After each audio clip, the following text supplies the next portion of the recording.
Alhamdulillah Alhamdulillahi Rabbil Alamin wa bihi nasta'inuhu ala umuri dunya waddin wa la udwana illa 'alal zalimin wassalatu wassalamu ala nabiyyina Muhammadin wa ala alihi wa ashabihi wa man tabi'a hudahu bi ihsan ila yaumiddin amma ba'd. Para hadirin dan hadirat kaum muslimin dan muslimat yang dimuliakan oleh Allah Subhanahu wa taala, dengan izin Allah kita akan mengkaji pembahasan fiqih.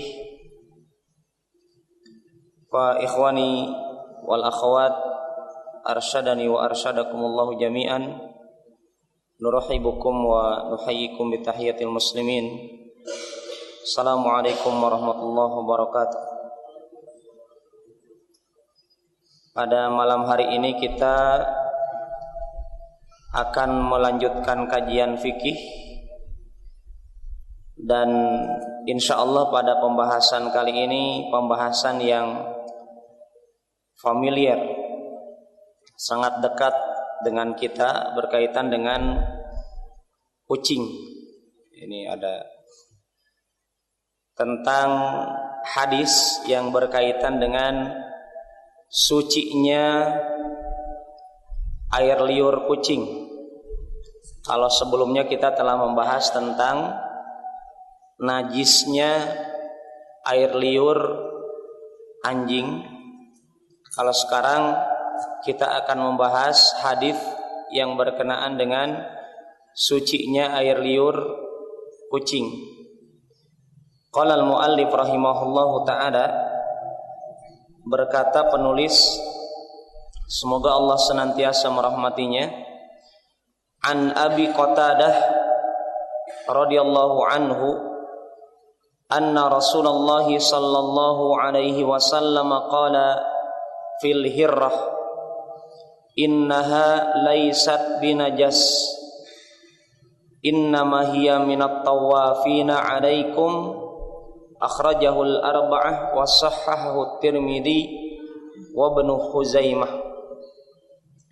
An Abi Qatadah radhiyallahu anhu, dari sahabat Abu Qatadah, nama aslinya adalah Al-Harith ibn Rabi'i al-Ansari al-Khazraji radhiyallahu anhu.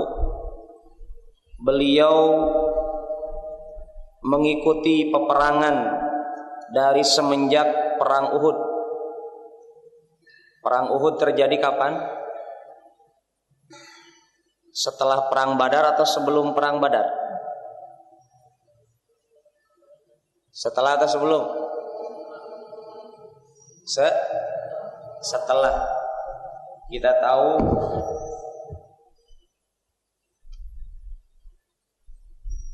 perang Uhud ini bentuk balas dendamnya orang-orang kafir Quraisy tatkala mereka mendapatkan kekalahan di perang Badar ketika bulan Ramadan. Taib. Sahabat Abu Qatadah ini, beliau mengikuti peperangan dari semenjak perang Uhud dan setelahnya. Dan kita tahu peperangan setelah perang Uhud sangat banyak. Ya, perang Ahzab, perang Khandaq itu, perang Hunain dan seterusnya. Ini sahabat Abu Qatadah dan dijuluki dengan Farisu Rasulullah sallallahu alaihi wasallam. Faris, kuda perang. Jadi Abu Qatadah dijuluki dengan julukan kuda perangnya Rasulullah sallallahu alaihi wasallam.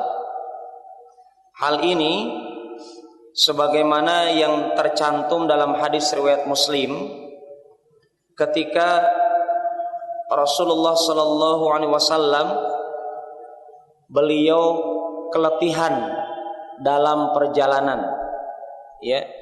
Kemudian di antara perjalanan yang dilewati oleh Rasulullah ini, dalam kondisi letih ini, ada seorang sahabat yang bernama Abu Qatadah. Beliau sengaja tidak tidur menjaga Rasulullah sallallahu alaihi wasallam. Maka tatkala Rasulullah sallallahu alaihi wasallam istaiqadha min naumihi, bangun dari tidurnya, maka kita dapatkan apa Rasulullah memuji perbuatan Abu Qatadah dengan mengatakan, hafidhakallahu bima hafidta bihi nabiyahu. Semoga Allah Subhanahu wa taala senantiasa menjagamu dengan sebab engkau telah menjaga nabinya.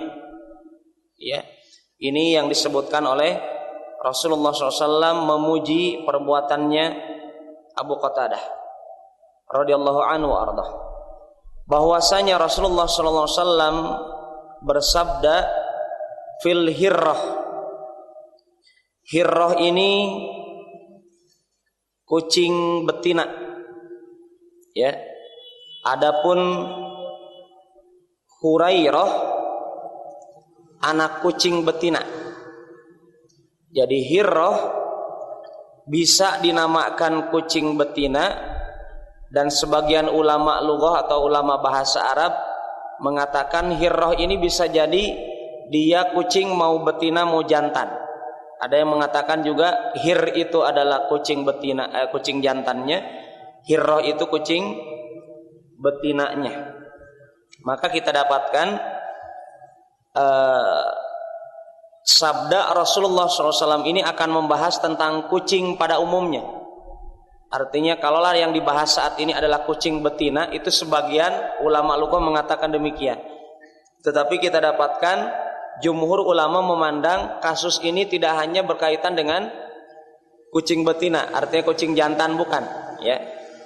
Ini yang diambil oleh jumhur ulama berkaitan dengan kucing secara umum.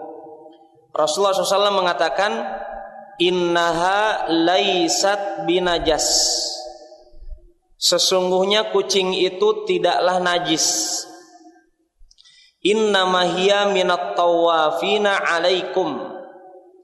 Hanya saja kucing itu termasuk kelompok binatang yang sering berkeliling di antara kalian.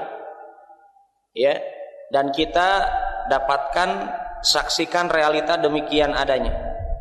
Fa ikhwani dan akhwat yang dimuliakan oleh Allah Subhanahu wa taala, kita lihat hadis ini diriwayatkan oleh Imam Al-Arba'ah, dan kita telah mengenal istilah kalau Imam Ibnu Hajar Al-Asqalani rahimahullah taala mengatakan hadis ini diriwayatkan oleh Al-Arba'ah, maka yang mesti kita pahami siapa?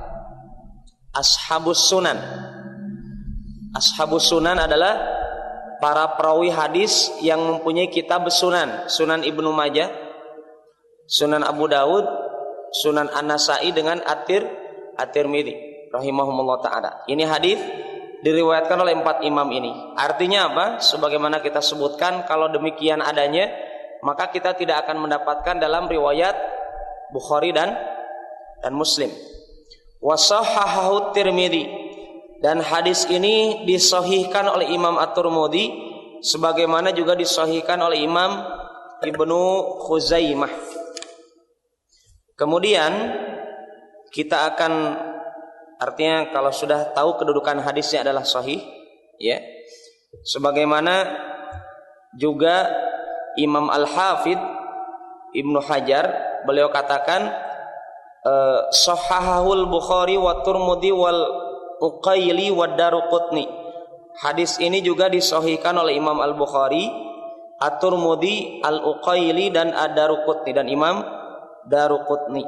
Artinya secara kedudukan hadis ini adalah kuat, bisa kita jadikan hujjah. Taib. Ikhwan dan akhwat yang dimuliakan oleh Allah Subhanahu wa taala, tadi disebutkan oleh Rasulullah SAW tentang kucing, innaha laisat binajas. Kucing itu tidaklah najis. Jadi kita tahu kemarin ada najis itu secara zatnya dia najis. Bisa dipahami, Pak? Contohnya apa? Air kencing. Dan mesti kita ingat Bagi yang belum tahu maka mesti dikenal apa itu kaidah para ulama. Tidak setiap yang haram itu najis, tetapi setiap yang najis itu haram. Tolong diingat ya. Tidak seluruh yang diharamkan itu otomatis najis. Sebagaimana tidak seluruh yang, bisa dipahami Pak? Tidak seluruh yang diharamkan itu najis, tetapi seluruh yang dikatakan najis itu haram. Kita ambil contoh. Tidak seluruh yang diharamkan oleh Allah itu dikatakan najis. Apa itu contohnya?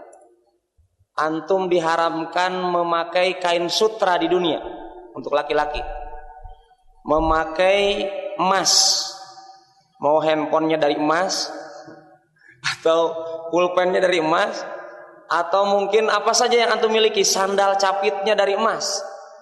Maka kita katakan apa? Apakah emas secara otomatis najis? Tidak. Tidak. Kalau betul emas itu najis, nggak mungkin bos emas itu, toko emas itu yang jual siapa? Umat Islam. Ya. Kalau kita katakan demikian, taib, maka ini kaidah tolong dipahami, tidak seluruh yang diharamkan itu najis, tetapi seluruh yang najis itu haram. Contoh, air kencing najis tidak, Pak? Maka jangan sekali-kali berobat dengan meminum air kencing. Karena saya dapatkan katanya, oh Ustaz itu mujarrab, itu teruji. Teruji kata siapa? Ya? Teruji atau hanya terobsesi? Ya. Kenapa? Karena kaidah para ulama sudah menetapkan seluruh yang najis itu haram. Ya. Kecuali ada dalil penghususan. Apa itu? Air kencing unta, dan manusia bukan unta, maka air kencingnya jangan disamakan dengan air kencing unta. Adapun air kencing unta, Rasulullah SAW mengatakan apa? Diperbolehkan untuk meminumnya. Ya, artinya kita melaksanakan perkara tersebut karena mendapatkan dalil. Ini yang pertama. Ya. Kemudian yang selanjutnya, di sini Rasulullah SAW dalam hadis ini mengajarkan kepada kita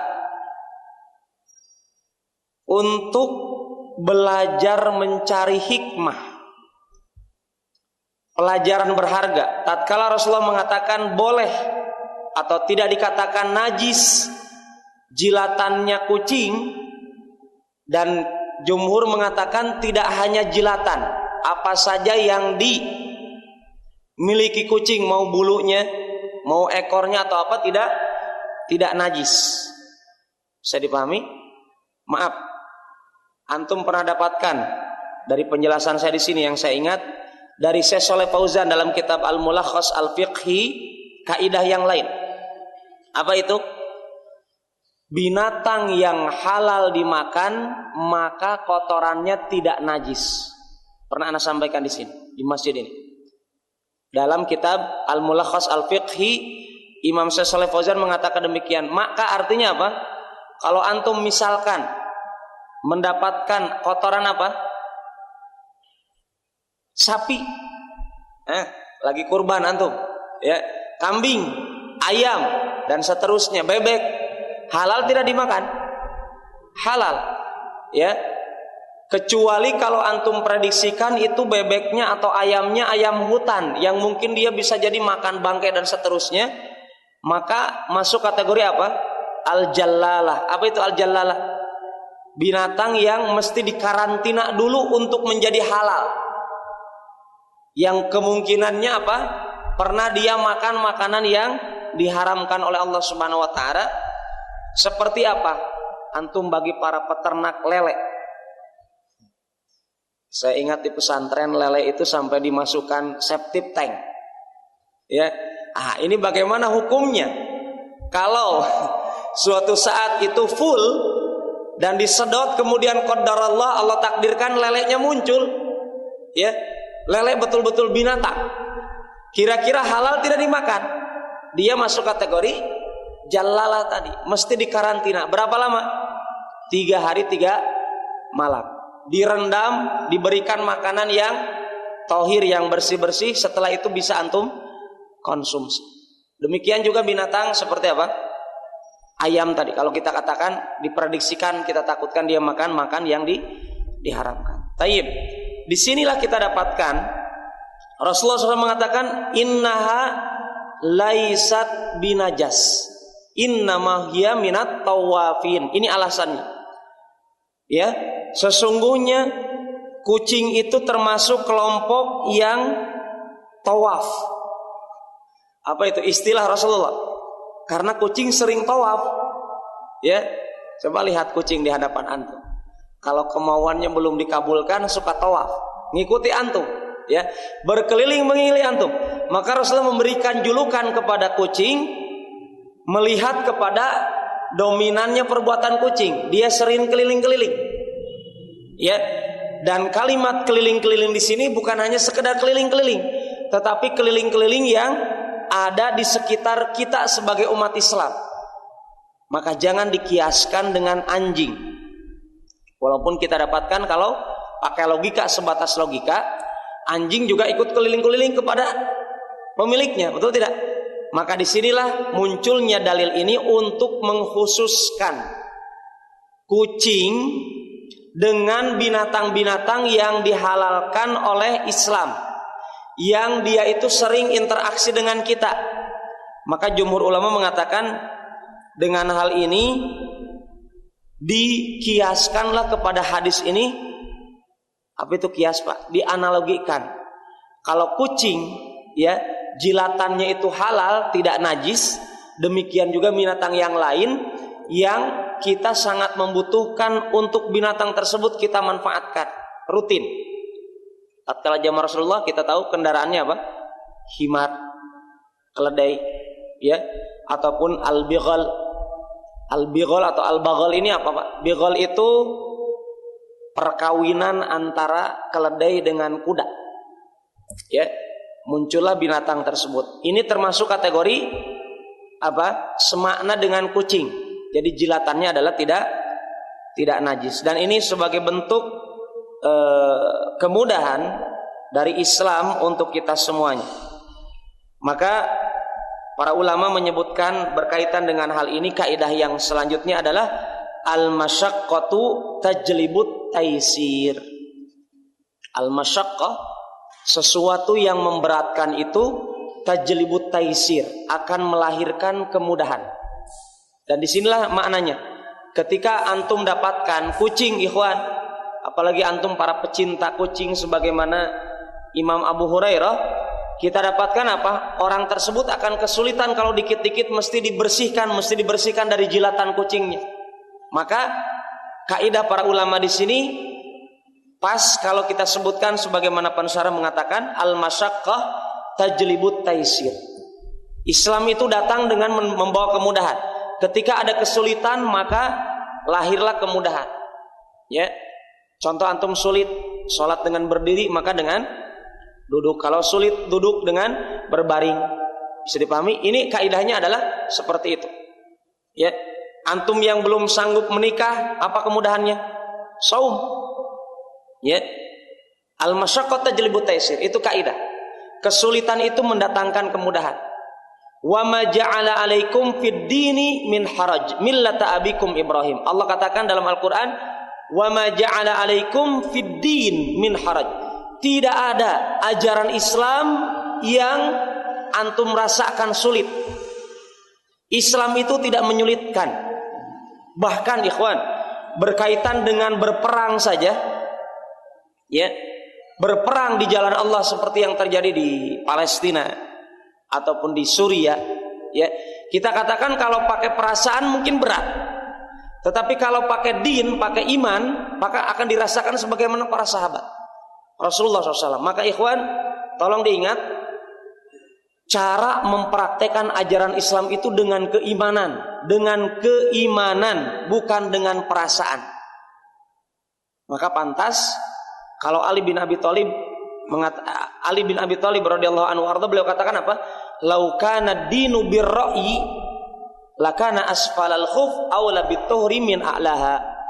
Seandainya ajaran Islam itu ditetapkan dengan pendapat, dengan logika, ya, sungguh apa?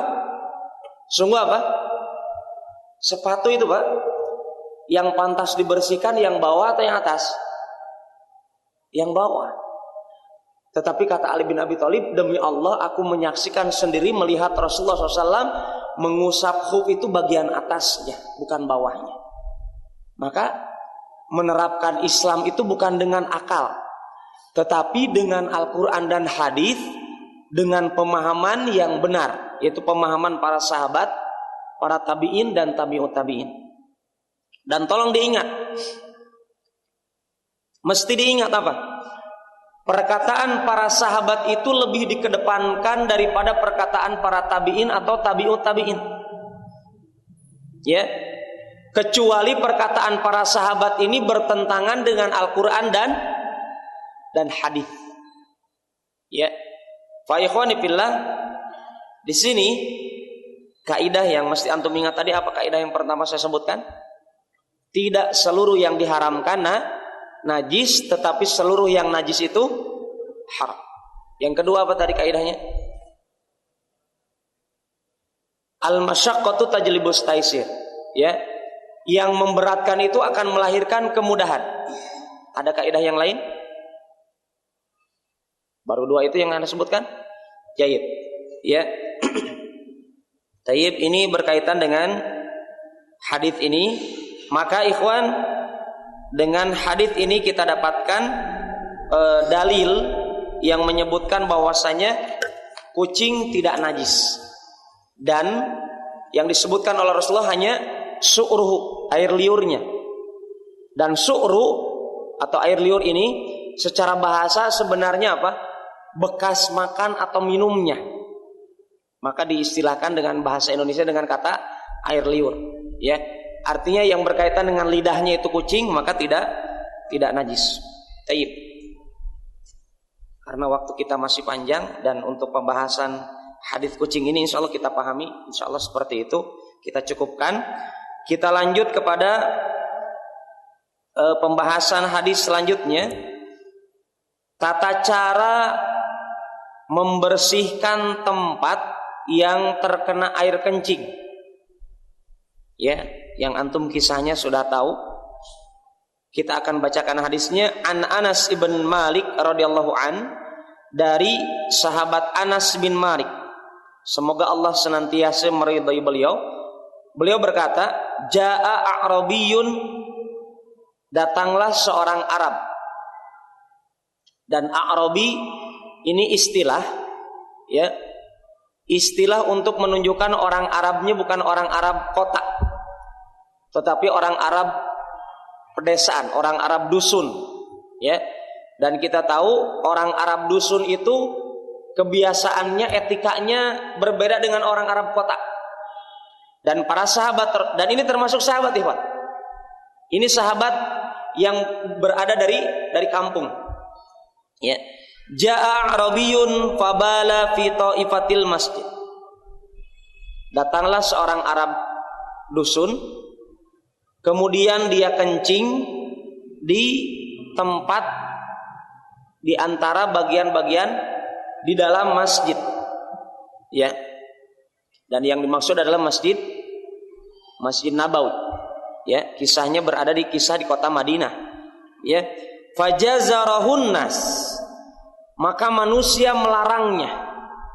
Ya, fanahahumun nabiyyu sallallahu alaihi wasallam, tetapi Rasulullah sallallahu alaihi wasallam melarang para sahabat, melarang orang Arab Badui itu kencing, untuk tidak kencing. Maka kita lihat di sini pelajaran berharganya. Falamma qada baulahu amara an-nabiy sallallahu alaihi wasallam, maka tatkala orang Arab Badui ini selesai menuntaskan hajatnya dengan kencing di Masjid Nabawi, Rasulullah SAW memerintahkannya untuk menyiramkan air Danub. Ini Danub adalah ember besar dan tidak dikatakan danub, kata para ulama, tidak dikatakan danub ember tersebut kalau tidak dipenuhi dengan air. Jadi intinya apa? Rasulullah SAW memerintahkan para sahabat untuk membawa ember besar yang penuh dengan air. Ya, fa uhriqa alaihi. Kemudian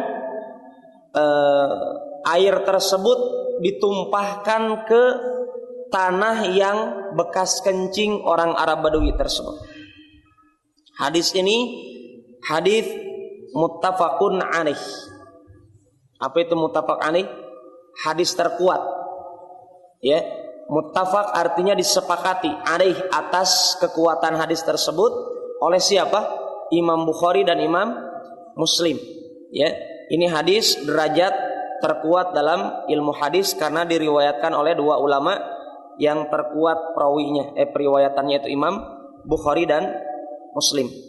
Kemudian sebenarnya kalau kita lihat dalam redaksi hadis yang ditulis oleh Imam Ibnu Hajar dalam kitab Bulughul Maram, hadisnya sampai di situ. Sebenarnya kalimat hadisnya secara sempurna setelah itu ada kalimat fa innama bu'ithtum muyassirin walam tub'atu mu'assirin. Ya, sesungguhnya kalian diutus untuk memberikan kemudahan dan kalian tidaklah diutus untuk mempersulit manusia. Bisa dipahami, Wan? Jadi kalimat ini Rasulullah SAW sebutkan setelah beliau melarang para sahabat untuk memarahi, mencegah orang Arab Badui tadi kencing. Hikmahnya, ikhwan, di sini kita lihat kenapa Rasulullah SAW melarang para sahabat untuk menghentikan kencingnya orang Arab Badui tadi. Kenapa? Karena bencananya akan datang lebih besar. Apa itu? Kalau orang kencing antum cegah bagaimana, Iwan? Bisa jadi dia terkaget-kaget, kemudian kencingnya tidak hanya di satu titik, tetapi beberapa titik. Bisa dipahami? Kedua, yang terkena najis di Masjid Nabawi itu tidak hanya titik tersebut, artinya bisa jadi temboknya, bisa jadi dan seterusnya.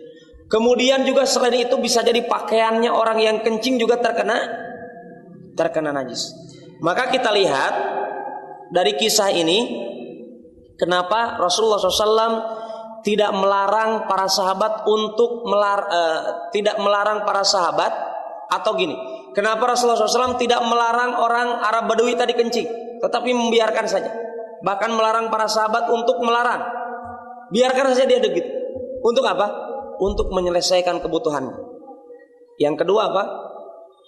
Yang kedua dari sini para ulama menanamkan kaidah, apa itu? Daf'u a'dhamid dararaini birtikabi akhaffihima. Cegahlah, ya, cegahlah kalau ada dua perkara yang membahayakan.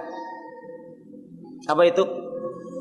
Cegahlah yang lebih besar, ya, dengan mengambil bahaya yang lebih kecil. Bisa dipahami, Wan? Kalau antum biarkan orang Arab Badui tadi, yang dia notabene adalah tidak tahu etika kencing, yang dia tahu kalau ada tempat yang kosong begitu kencing, dan kita tahu orang-orang desa kan begitu. Antum ini orang kota atau orang desa? Ya, kita saksikan kalau orang desa biasanya kencingnya di mana? Kita tahu orang desa tidak seluruhnya punya WC pribadi, ya, maka mereka kencing di mana saja, ya, dan itu yang dirasakan oleh orang Arab Badui tadi. Dan inilah hikmahnya kenapa Rasulullah tidak melarang untuk mencegah bahaya yang lebih besar, maka diambillah bahaya yang kecil. Contoh hal yang lain apa yang semisal dengan ini? Contohnya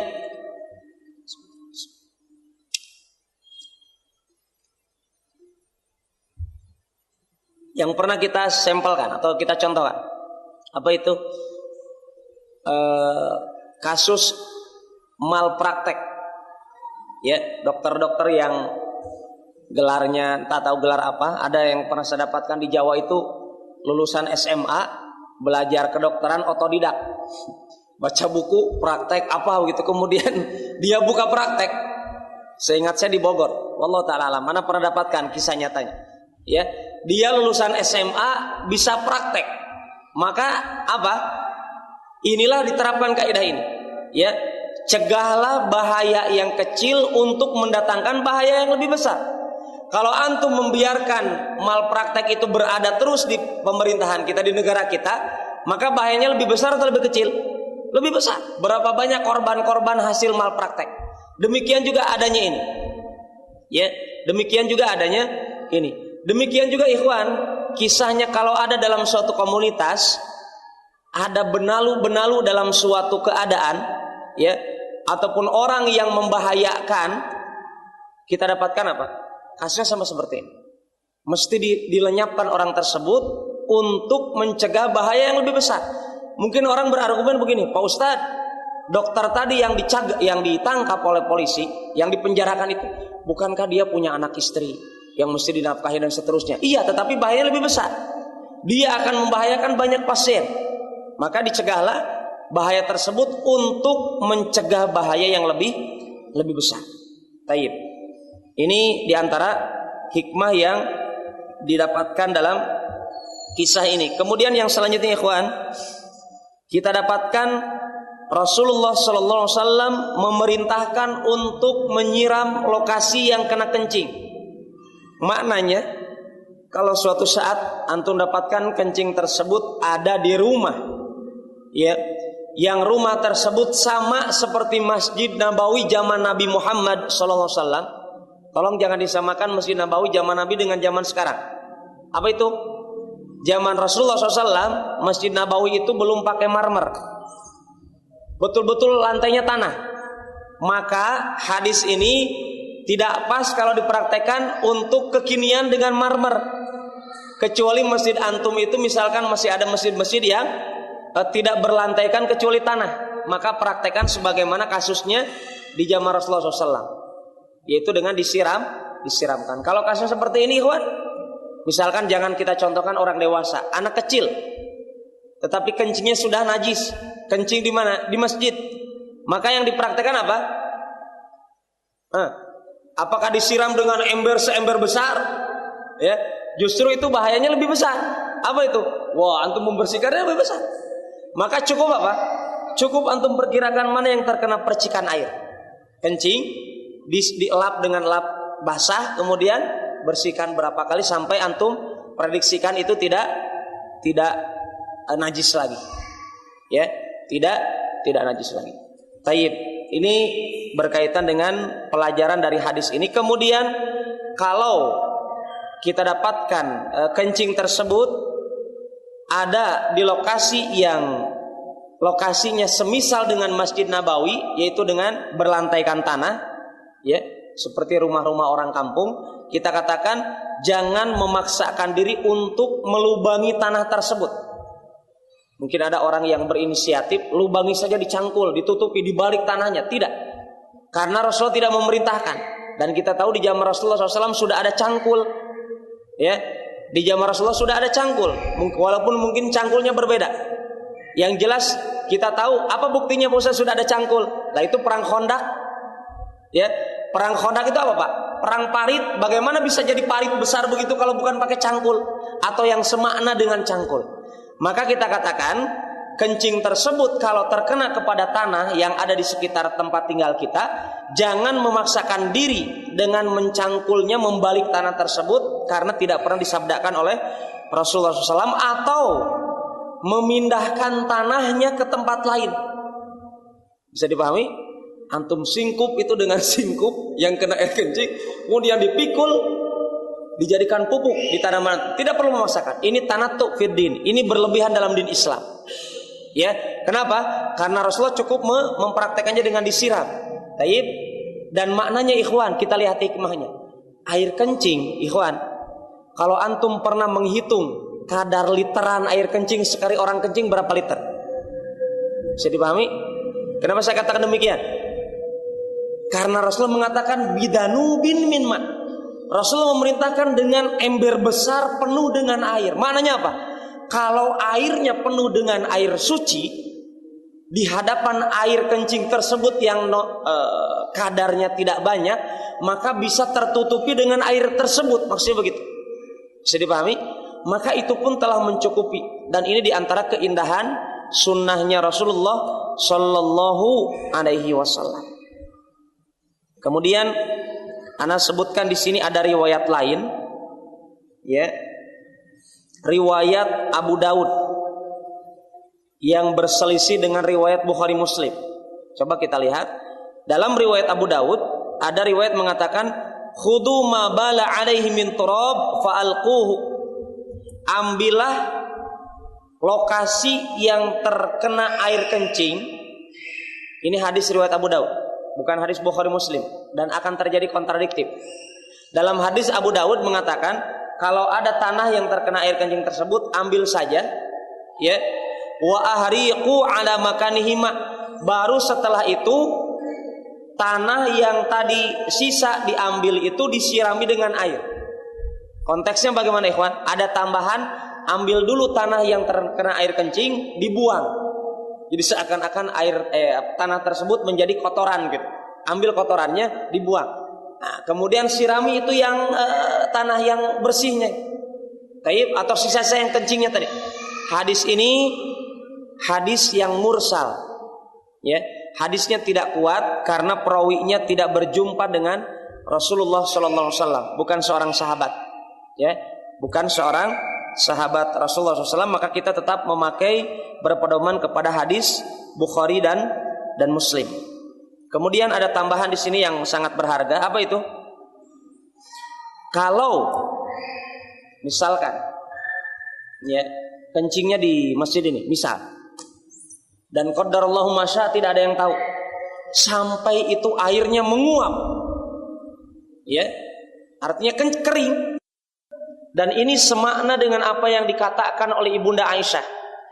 Idza yabisatil ardu fa innaha tahurat. Ya. Kalau bumi itu kering dari air tertentu, maka dia secara otomatis menjadi suci. Ya. Dan ini juga yang dikuatkan oleh Imam Ibnu Taimiyah dengan Imam Ibnu Qayyim rahimahumallahu taala, bahwasanya kalau, dan ini juga diungkapkan oleh Imam Asy-Syafi'i dan Imam Ahmad. Apa itu? Kalau tanah ataupun lokasi yang terkena najis kemudian dibiarkan begitu sampai kering, maka apa? Dia menjadi suci kembali. Dia menjadi suci kembali. Dan ijtihad para ulama ini, atau ijtihad Ibunda Aisyah, ijtihad Imam Ahmad, Imam Syafi'i, dan Imam Ibnu Taimiyah dan Imam Ibnu Qayyim ini kira-kira berselisih dengan perkataan Rasulullah tidak? Yang tadi tidak. Kenapa? Karena Rasulullah SAW memerintahkan menyiramkan air kepada air kencing tersebut. Kapan? Langsung setelah air kencing tersebut, setelah orang Arab Badui tersebut selesai kencing, artinya airnya masih basah. Adapun kita dapatkan ijtihad para ulama tadi seperti Ibnu Qayyim dan Ibnu Taimiyah rahimahullah taala adalah tatkala air tersebut sudah tidak ada wujudnya, ya. Dan ini yang dikuatkan oleh jumhur para ulama. Wallahu taala alam bissawab. Dan ada satu hikmah berharga dari hadis ini yang terakhir adalah antum ikhwan dan akhwat, kalau kita dapatkan di antara kita, khususnya mungkin di masjid ataupun di mana saja, kita dapatkan ada orang yang melakukan kesalahan dalam suatu bentuk ibadah, maka kita pahami dia apa? Yang pertama kita tanamkan husnudonnya dulu untuk mencontoh Rasulullah SAW. Kenapa? Ternyata orang Arab tadi, orang Arab Badui tadi apa? Dia belum tahu ilmunya, bahwasanya kencing di masjid itu tidak boleh. Yang dia tahu adalah kebiasaan di desanya beliau kencing seperti itu diperbolehkan. Maka kita dapatkan orang Arab Badui tadi, beliau mengatakan apa? Allahumma arhamni wa Muhammada wa la tarham ma'ana ahada. Saking jengkelnya orang Arab Badui tadi karena hampir dipukuli oleh para sahabat, sampai dia berdoa. Kapan itu? Tatkala dalam sholatnya didengar oleh Rasulullah SAW, dia berdoa, Jadi orang Arab Badawi tadi, dia kencingnya ini terdapat dalam riwayat Imam Muslim. Ya. Terdapat dalam riwayat Imam Muslim, ada tambahannya apa? Orang Arab Badawi tadi, dia setelah diingatkan oleh Rasulullah SAW, inna hadhil masajid la taslu li syai'in min hadzal baul walal qadar. Sesungguhnya masjid ini tidak pantas untuk dikotori dan untuk dikencingi. Kata Rasulullah, innama hiya li dzikrillah wassalah wa qiraatil Qur'an. Sesungguhnya masjid itu untuk mengingat Allah dan untuk salat dan untuk membaca Al-Qur'an. Maka orang Arab Badawi tersebut setelah kencing kemudian dia berwudu kemudian mengerjakan salat bersama Rasulullah SAW, didapatkan orang Arab Badawi tersebut berdoa. Apa doanya? Allahumma arhamni wa Muhammada wa la tarhamna ma'ana ahada. Ya Allah, rahmati, berikan kami kasih sayang. Aku dan Nabi Muhammad berikan kasih sayang, dan jangan selainnya diberikan kasih sayang. Artinya kasih sayangi kami berdua saja, yang lain jangan. Kenapa? Karena masih ada sakit hatinya orang Arab ini kepada siapa? Kepada para sahabat yang hampir memukuli beliau yang kencing itu. Maka doanya ketika salat apa? Ya Allah, Allahumma rahamni wa Muhammadah. Ya Allah, rahmati aku dan Nabi Muhammad, jangan yang lainnya, cukup kami berdua saja. Ini orang Arab tadi yang sudah dimarahi oleh para sahabat. Nah ini ikhwan, artinya kalau mungkin kita dapatkan ada di antara para jamaah, saya sering dapatkan di sini, ada di antara para jamaah waktu dulu ketika sholat Jumat, ada jamaah yang ketika sujud auratnya terbuka di punggungnya ini, ya. Jadi kita tahu para pemuda kalau sholat suka pakai kaos, ternyata pas kala ruku itu atau sujud ininya terlihat, ya. Maka apa solusinya? Kita ingatkan setelah sholat, ya, jangan ditarik-tarik bajunya ketika sholat, karena dia tidak tahu. Kedua apa? Yang kedua kasusnya, kalau kita dapatkan ada kasus-kasus yang mungkin sepele tetapi jadi sebab akibat yang sangat besar, abad merapatkan barisan saf sholat. Ada kisah ikhwan ini kalau merapatkan saf dengan bapak-bapak yang belum paham, itu sampai katanya diinjak kakinya. Kamu ini ganggu sholat saya. Ini boleh jadi karena sebab bapak tersebut belum tahu hukumnya merapatkan saf sholat. Ya, maka tolong ikhwan dalam menghidupkan sunnah Rasulullah SAW ini, ya, diingat dengan fatwanya Syekh Shalih Fauzan. Beliau katakan, Syekh Shalih Fauzan dalam mempraktekkan merapatkan saf salat kita ini, ketika orang itu sulit dirapatkan safnya, maka solusinya apa? Salat dengan tidak merapatkan pun salatnya tetap sah, tetapi mesti orang tersebut diingatkan bahwasanya itu bagian daripada perkara yang diperintahkan oleh Allah. Bisa dipahami, Pak? Orang ketika safnya itu tidak rapat, salatnya tetap sah. Paham? Karena tetapi apa? Tetapi merapatkan itu bagian dari kewajiban. Ya, kewajiban yang mesti dikerjakan sebelum sholat. Ya, tetapi dia sholatnya sah. Beda halnya orang yang wudunya tidak sempurna, kemudian sholat, maka sholatnya tidak sah. Sebagaimana apa? Sebagaimana kasusnya di zaman Rasulullah SAW. Ada orang sahabat yang berwudu, kemudian ada lokasi anggota wudunya itu mau didukur dalam hadis. Lokasinya hanya sebentuk jempol itu, apa? Sebentuk kuku. Tidak terkena air. Apa kata Rasulullah? Irji' fa ahsin wudu'aka. Kembali engkau berwudu, ulangi wudumu, perbaiki wudumu, karena ada lokasi bekas tempat wudu yang tidak terkena air sebesar kuku. Itu kalau masalah wudu. Tetapi masalah merapatkan shaf, itu masalahnya tidak ada dalil yang menyebutkan tentang batalnya sholat kita gara-gara tidak rapat. Yang jadi salah adalah orang tersebut yang tidak mau merapatkan shaf setelah tahu ilmunya. Ya, tapi kalau belum tahu ilmunya, dia tidak masalah. Yang salah adalah yang tidak mau belajar agar tahu ilmunya. Ya, yang tidak mau belajar agar tahu ilmunya itu salah.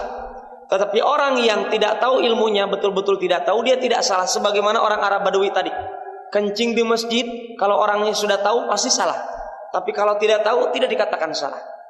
Ya, tidak dikatakan bersalah. Demikian pembahasan kita pada malam hari ini, semoga bermanfaat. Aku qouli hada, subhanakallahumma rabbana bihamdik asyhadu an la ilaha illa anta astaghfiruka wa atubu ilaik. Assalamualaikum warahmatullahi wabarakatuh.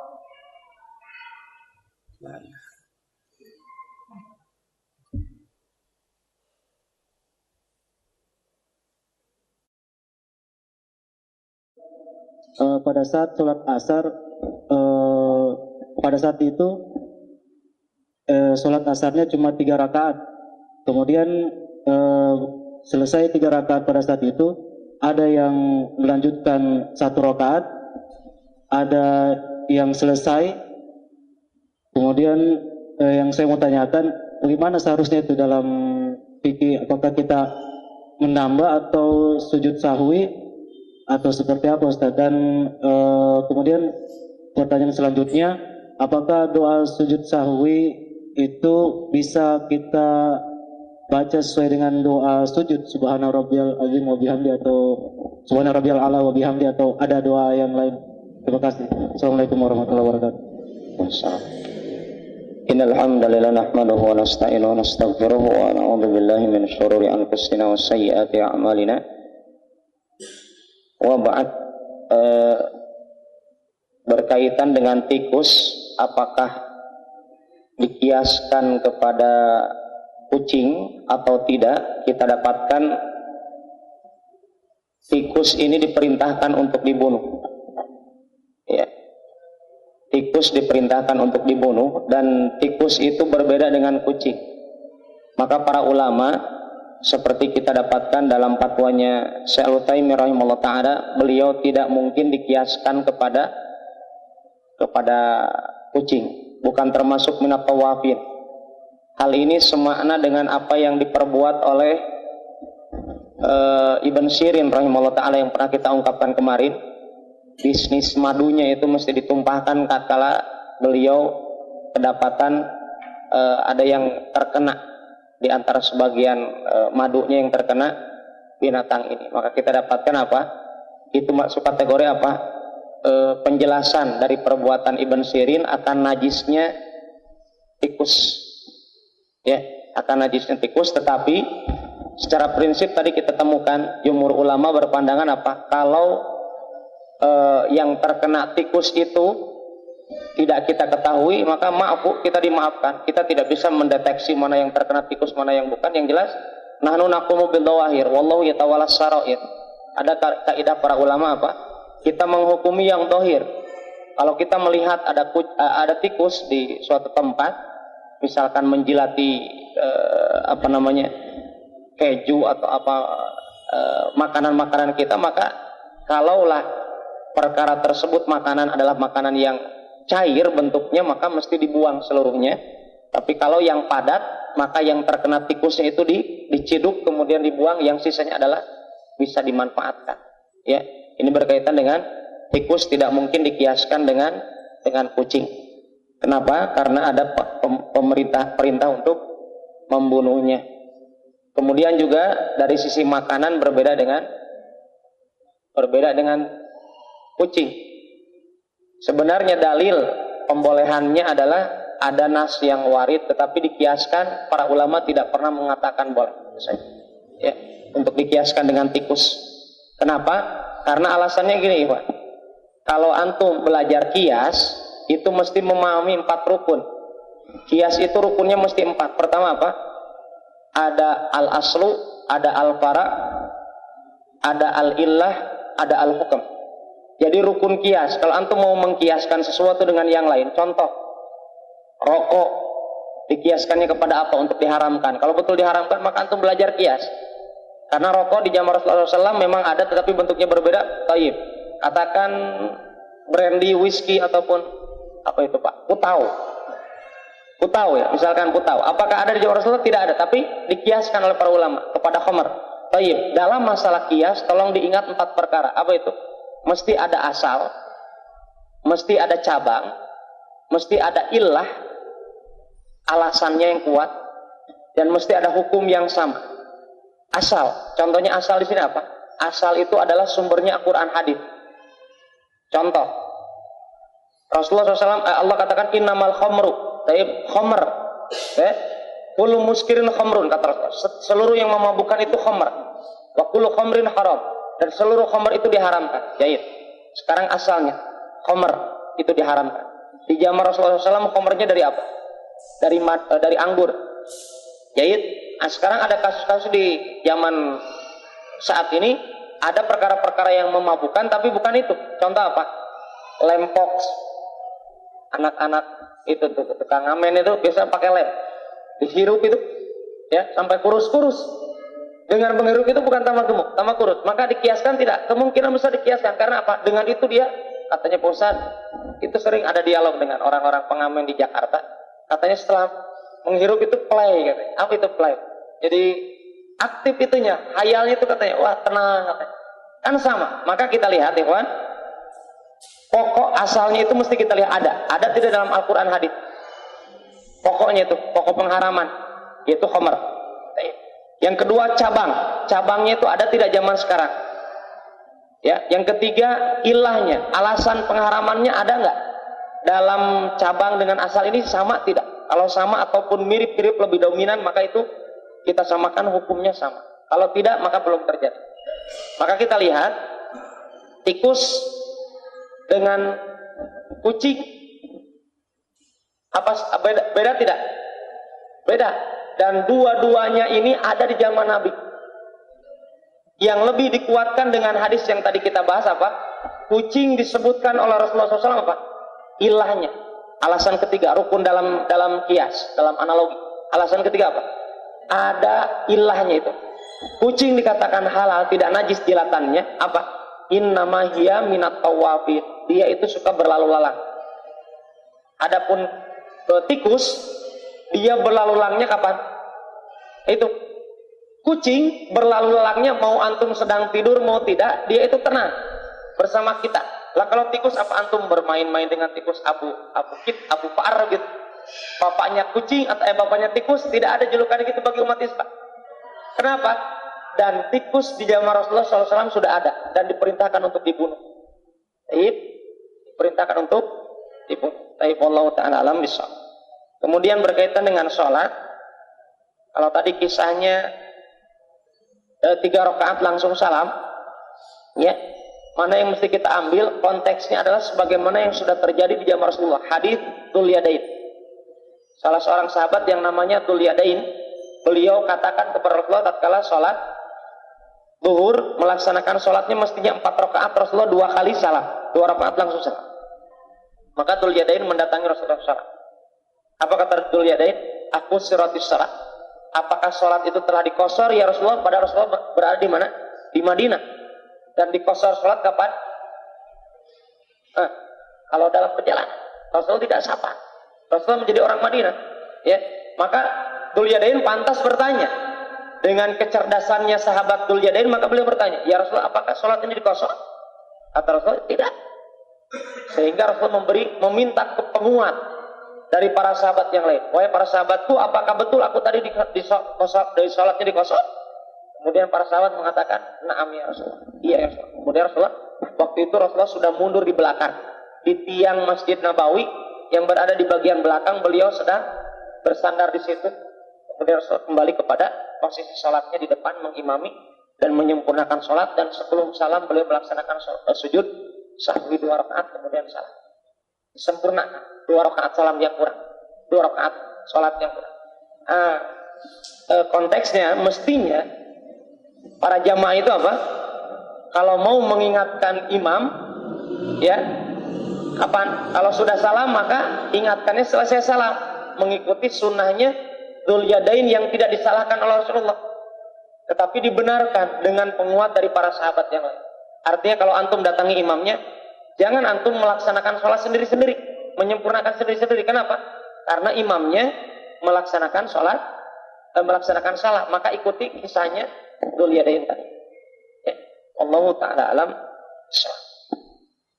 Masih ada yang tanya? Doanya apa?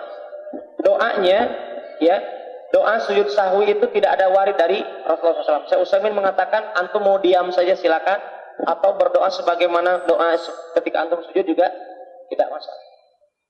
Ini berdasarkan dalil apa? Hadis Rasulullah SAW. Wa masakata anhu fahuwa mimma afan. Dan apa-apa yang didiamkan oleh syariat maka itu perkara yang dimaafkan. Artinya kalau antum mau diam silakan.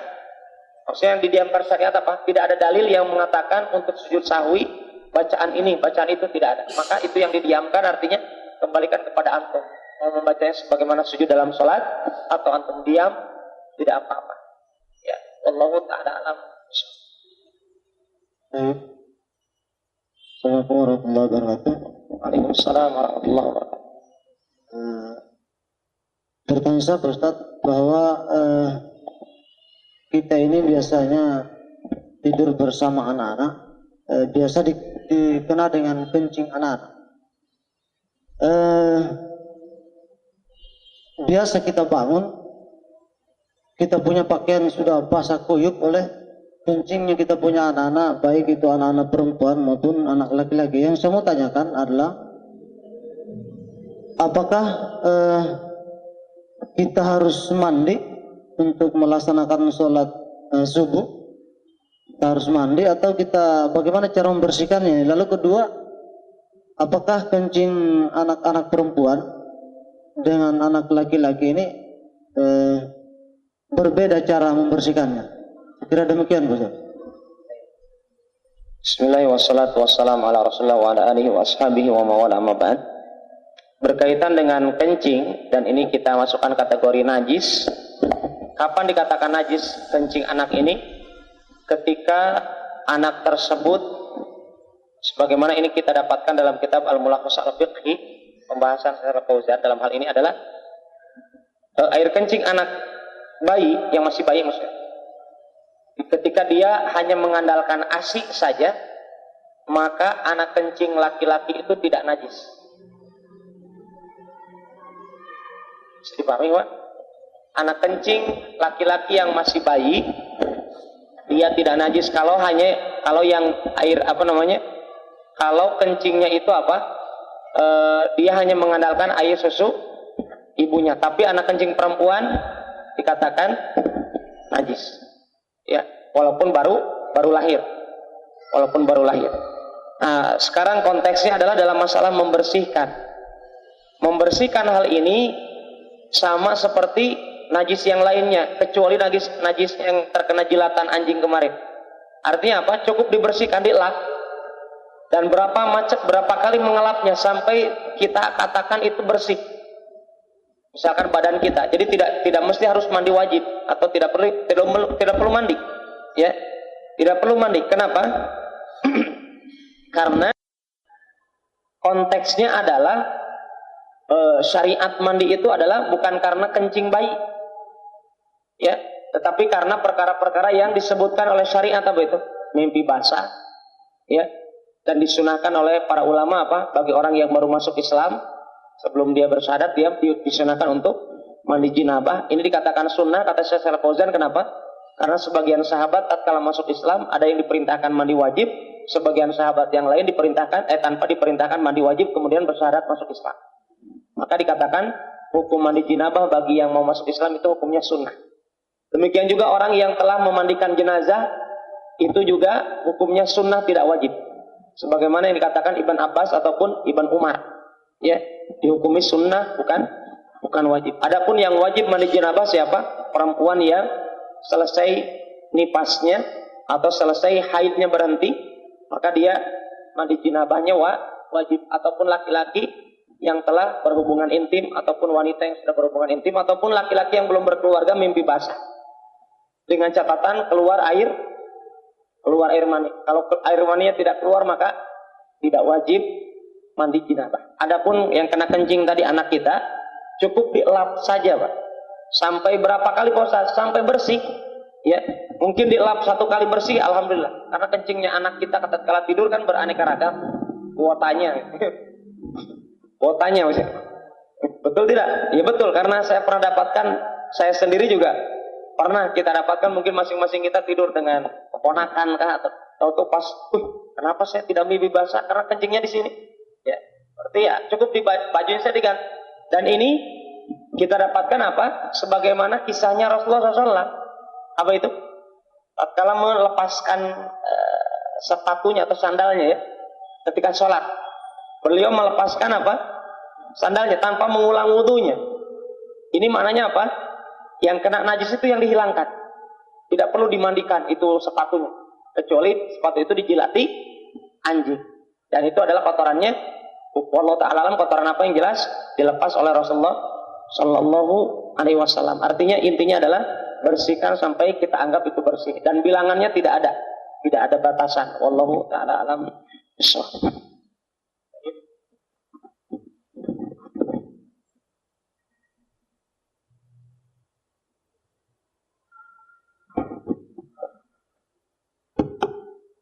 Assalamualaikum warahmatullahi wabarakatuh. Waalaikumsalam warahmatullahi wabarakatuh. Ada dua pertanyaan Ustaz yang saya akan tanyakan. Yang pertama, saya pernah membaca satu riwayat di mana Rasulullah SAW pernah singgah di salah satu kuburan, di mana ada seorang ahli kubur disiksa lantaran dia tidak bisa menjaga air kencingnya.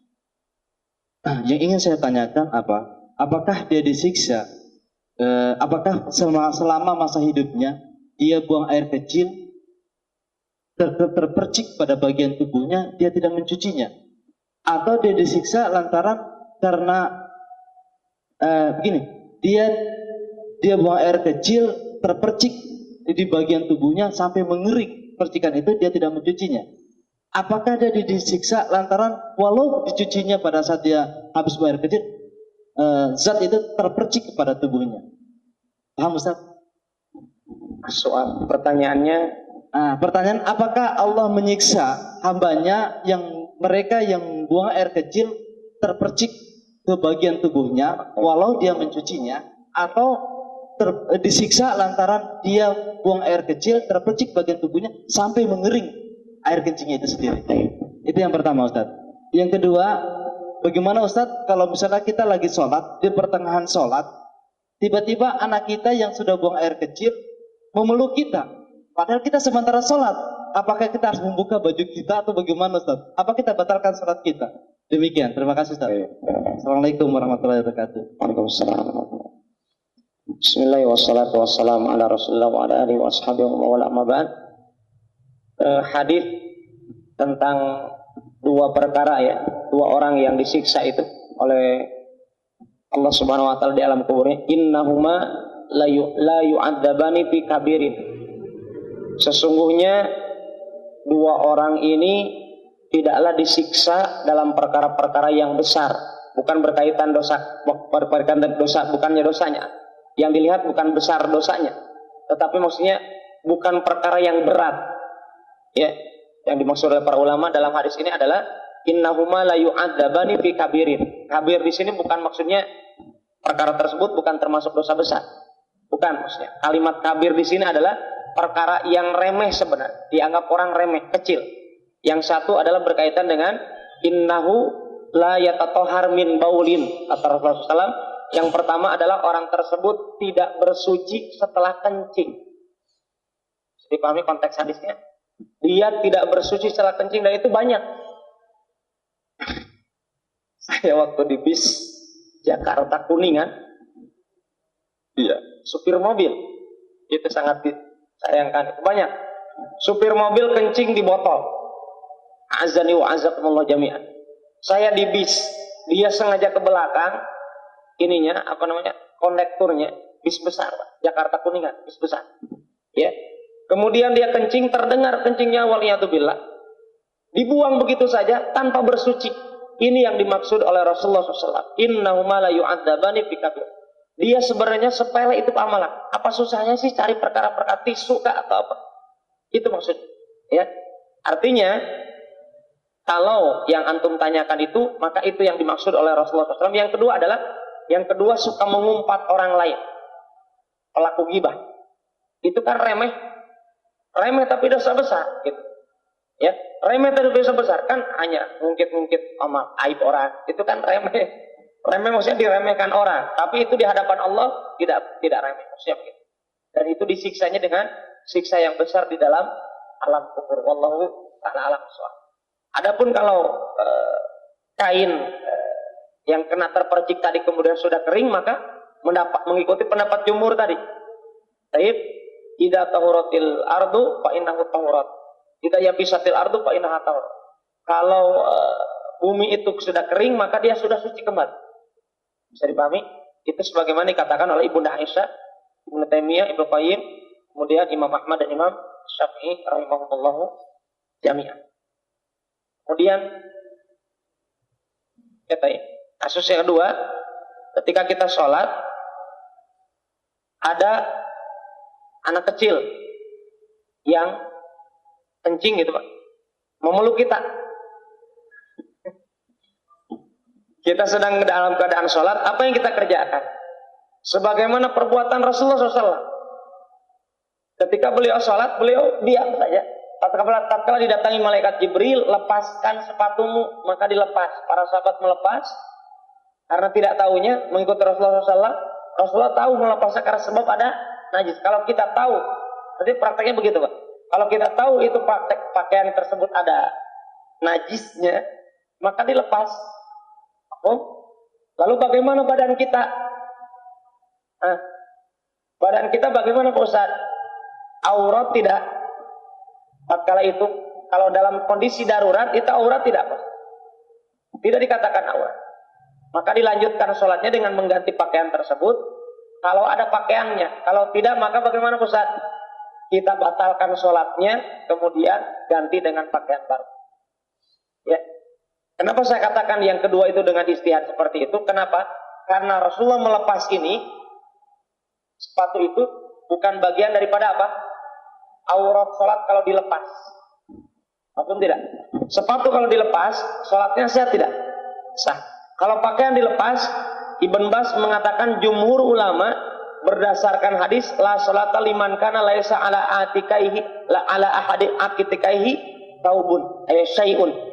Tidak sah sholatnya, kata Ibn Bas berdasarkan hadis ini, orang yang salah satu pundaknya itu tidak tertutup. Intinya apa? Sholat dikatakan sah kalau pakaiannya itu pakaian itu minimal pakaian ihram. Pakaian ihram kan salah satu pundaknya terbuka. Maka kalau dua pundaknya terbuka, tidak ada tidak ada darurat, tidak ada alasan darurat, artinya biasa-biasa normal saja. Kalau antum sholat Jumat pakai kaos oblong ataupun pakai sarung saja, sah tidak sholatnya? Tidak dikatakan sah. Kenapa? Karena dia sholatnya dalam kondisi aman. Beda halnya sholatnya dalam kondisi darurat. Ya, kalau dalam kondisi aman maka sholatnya minimal berpakaian ihram, begitu bentuk. Kalau kondisinya tadi seperti itu, ikhwan, maka pakaian tersebut kalau dilepas auratnya terbuka tidak? Terbuka. Bagaimana kalau sarung dibuka? Betul tidak? Kalau yang terkena itu sarung, maka batalkan sholatnya, diulangi sholatnya tanpa mengulang wudunya. Karena kencing tersebut bukan kencing antum. Dan para ulama mengatakan pembatal wudhu itu kencing kalau kencingnya antum yang keluar dari badan antum. Kalau kencing yang ada dari orang lain, misalkan anak kita, sama seperti najis yang ada pada sepatu Rasulullah atau sandal Rasulullah. Rasulullah tidak mengulang wudunya dalam sholat, tetapi beliau melepas sepatunya sehingga najisnya lenyap dan sholatnya dilanjutkan. Sama seperti itu. Kencing tersebut kalau kena sarung kita, sholatnya batalkan, wudunya tidak diulang, tetapi bersihkan badan yang terkena kencing anak kita dengan air ataupun kain yang kena basah, diairin, gitu ya. Dibersihkan, kemudian ganti pakaian baru, ulangi sholatnya. Demikian, wallahu ta'ala alam shawab. Baik, mungkin baik. Depan dulu atau belakang dulu? Baik, dulu. Waalaikumsalam warahmatullahi wabarakatuh.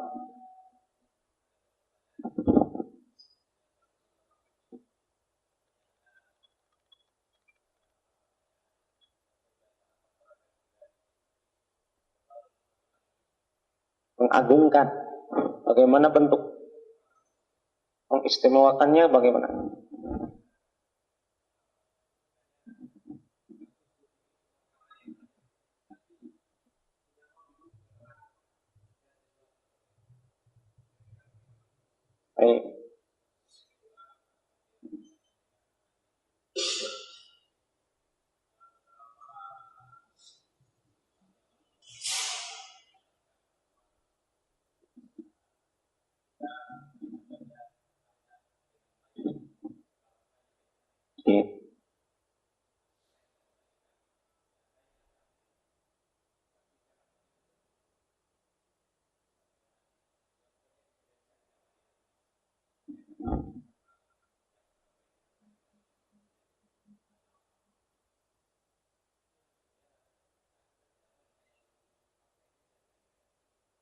Jadi mandi jenabah diganti wudhu.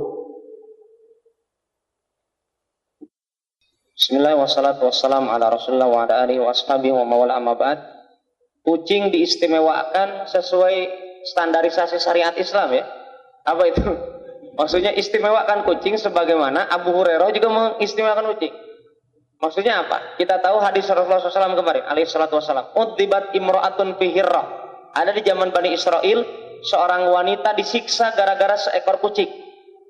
Mahiyat amatha wala ta'imatha atau kama qala sallallahu alaihi wasallam. Dia tidak diberikan makan, tidak diberikan minum, diikat sampai mati-matian dia. Ya'kulu min khashasil ardi kata Rasulullah.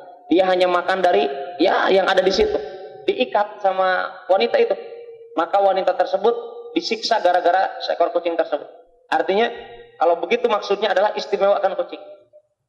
Lepaskan dia biar dia cari rezeki sendiri. Baik.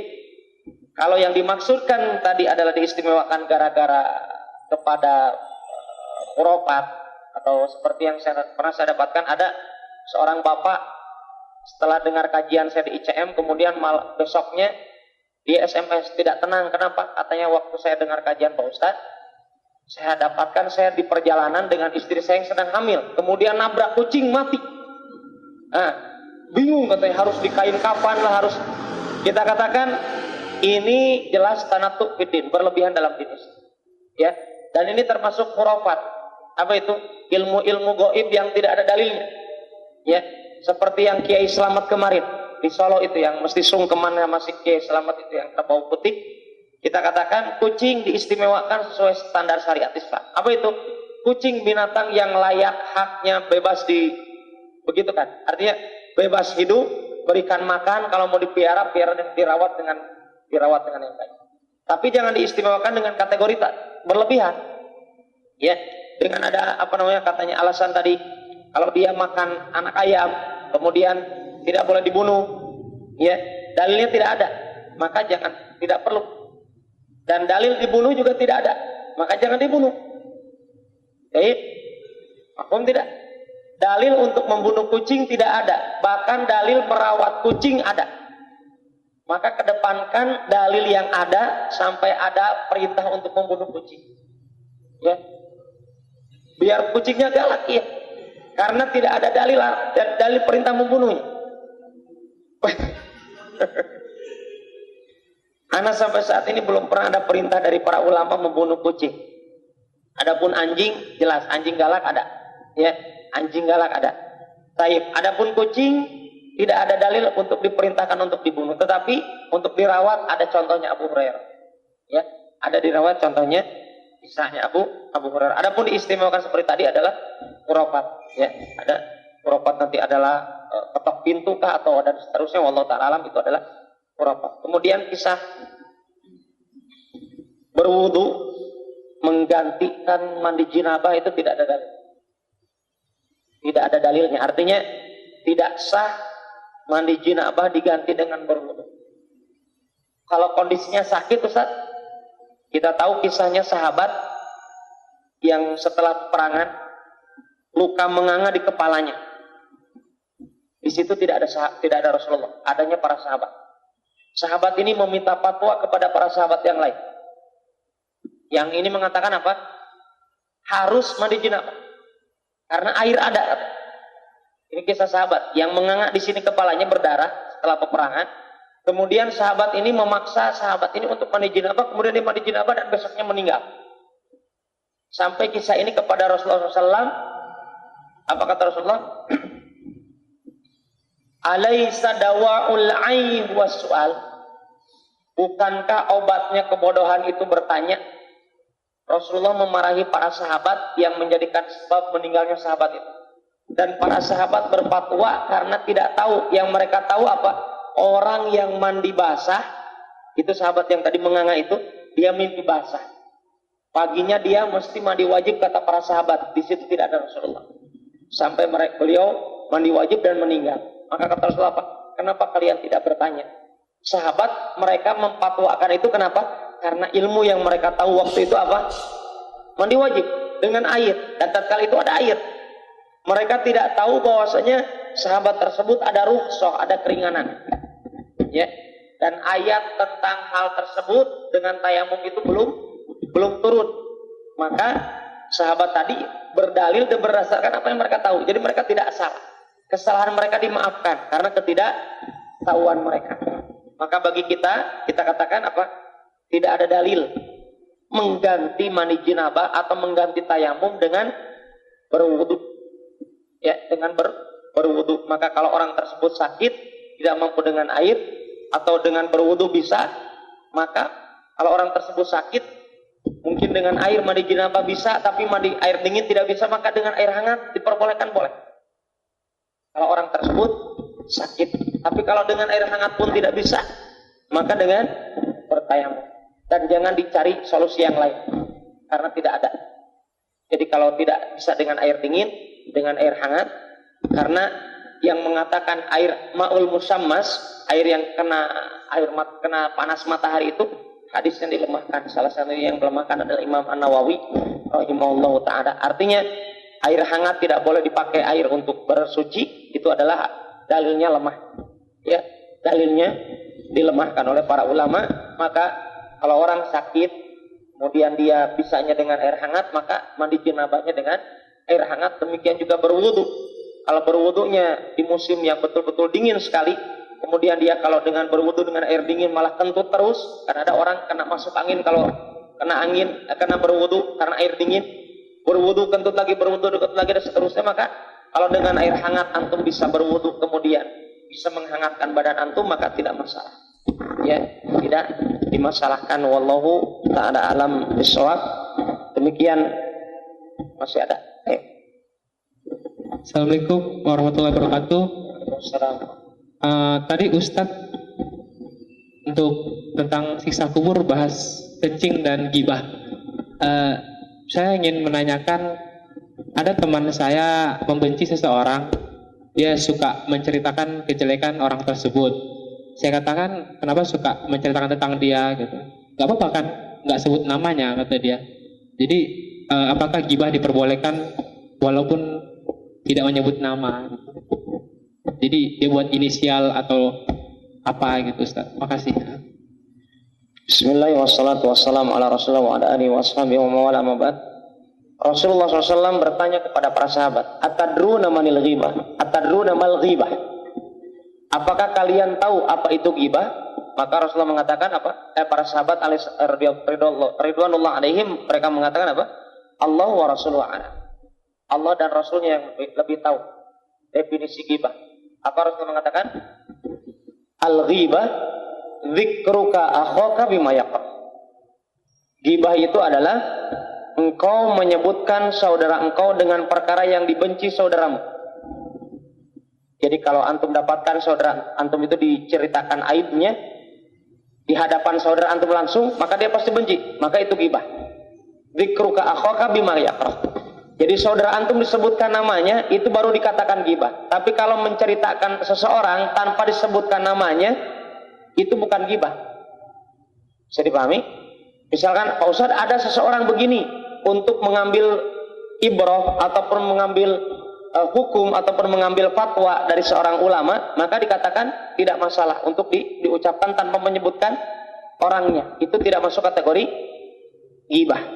Jadi dikatakan ghibah adalah kalau aib orang tersebut diungkapkan dengan menyebut namanya. Ya, dengan menyebut namanya. Oh, si fulan ini begini.